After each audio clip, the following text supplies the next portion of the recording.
Hi, so here we go for my last video blog. To start off, the 5 basic takeaways from the course.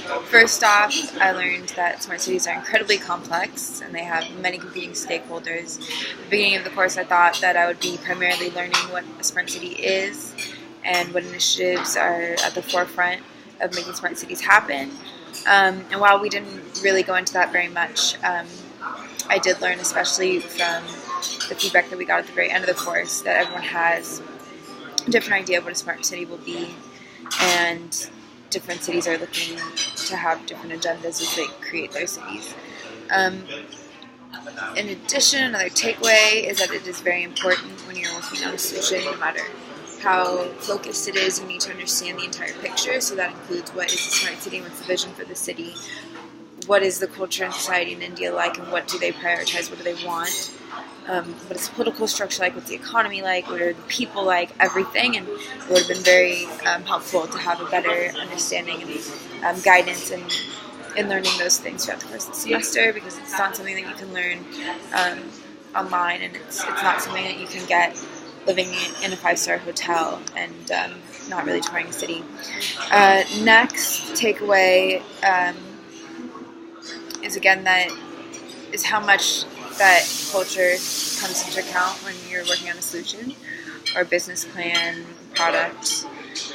Something for people has to be made for those people, understanding those people and what they need,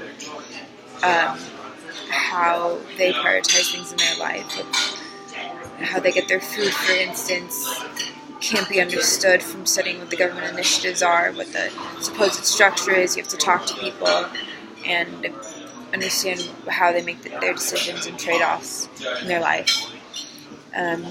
Next big takeaway is how important it is to get very sound advice when you're working on a project like this, and that means guidance, feedback, support, suggestions from people who actually know what they're talking about and are experts in the field or experts in the country. Of course, it's important to get many different perspectives, but it's not so helpful to talk to people who either don't know the background of your work or know the scope of your project or know the city that you're working on. So that is very important. And the last is how important it is to have good leadership. So that includes leadership in a city and political structure. It includes leadership in a group, and leadership in something like the course or a group trip. It's very important to organize people, to make them feel comfortable and have them understand what expectations are, what the tasks and activities are that they need to do, that they make sure that they feel valued and supported, and their voices are being heard, and everyone's treated with respect, and that comes and is being led in a positive direction. So that's very important. So things I learned in India related to my project. I was surprised by the level of development in India. I'm really glad that I actually had the opportunity to travel. I went out of my way to make sure that I could travel before I came to Vizag, because that allowed me to see different cities and actually to live in the heart of Delhi. Lived in Mumbai for a day. Went to Goa, which was a little bit removed from everyday life, but at least gave me another view of India. And so yeah, the level of development across the board was surprising in terms of infrastructure, in terms of social issues.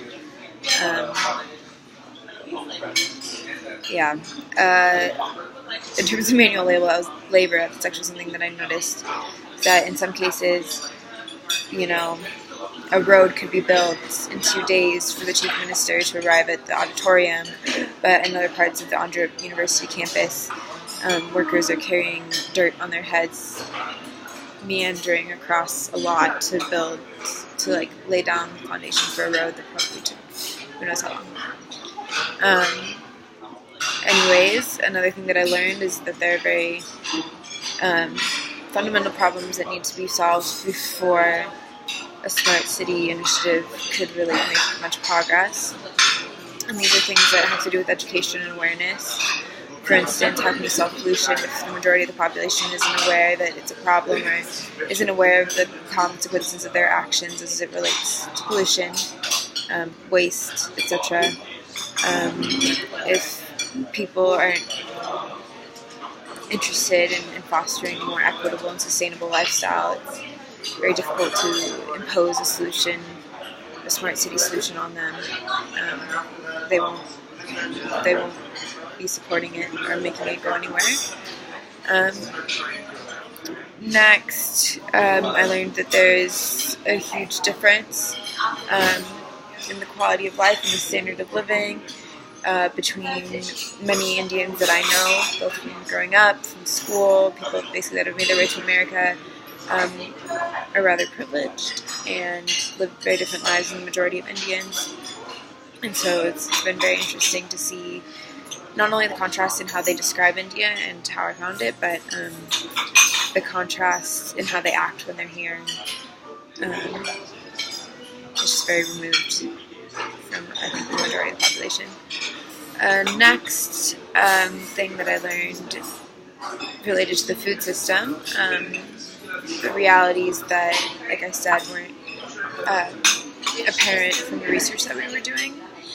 So, I mean, I've been in countries where you have markets, for instance, South America, where you have many like small markets in all the neighborhoods, and people go there, and it's not much infrastructure, it's not a supermarket whatsoever, but here, in reality, you legitimately just have lots where people are selling or sitting on the ground. The disparity between the farmer's market and the wholesale market and the expenses, and it's just not what I imagined.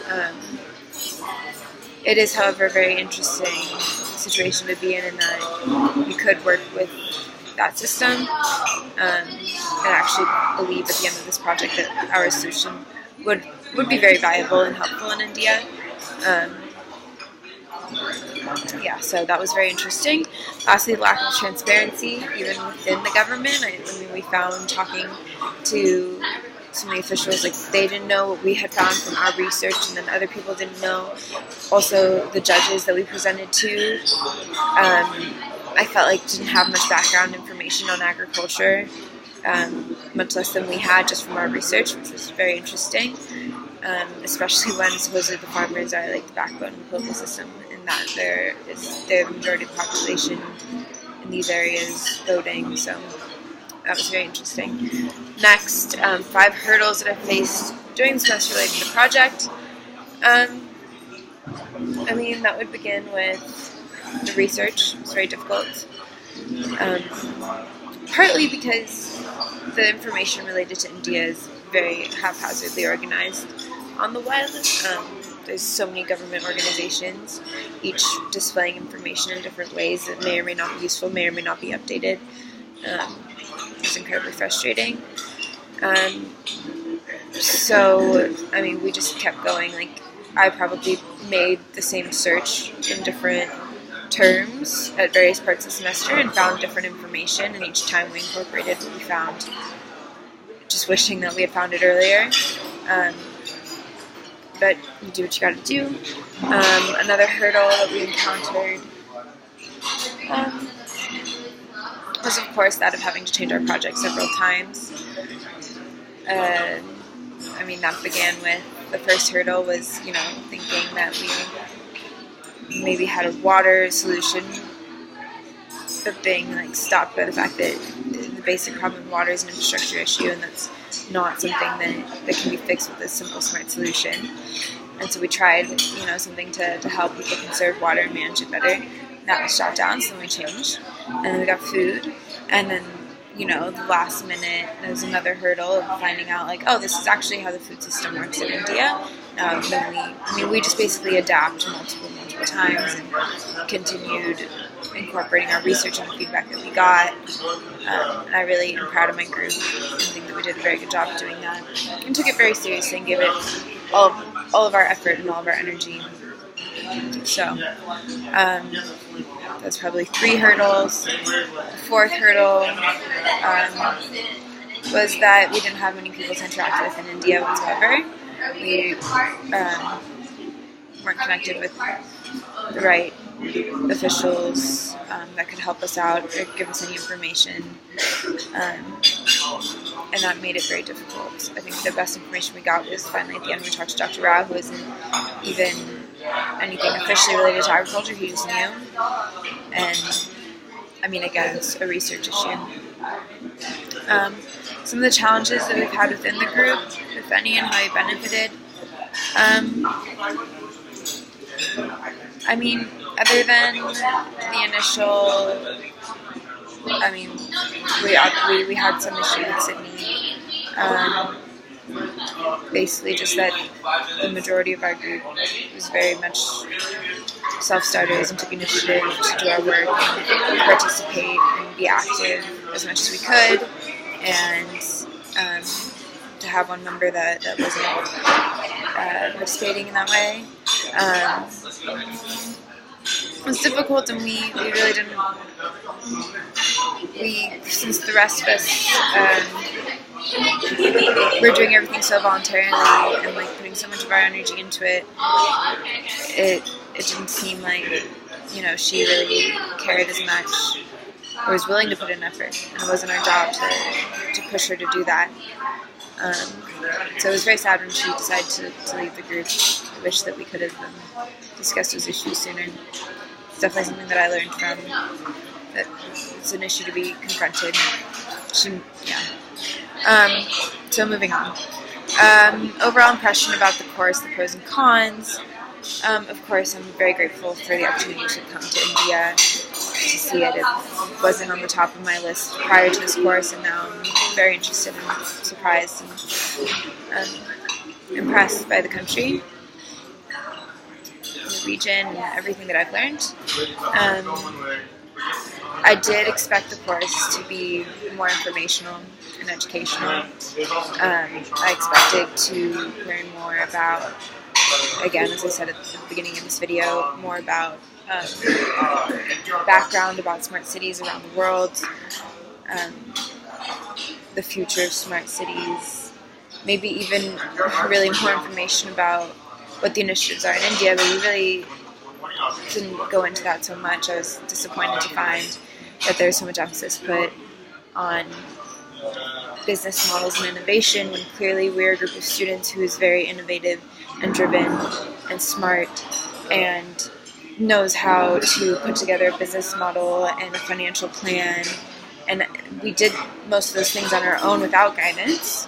So really the information that we needed and the help that we needed had to do with background about the country, the culture, smart cities in general, and that wasn't provided.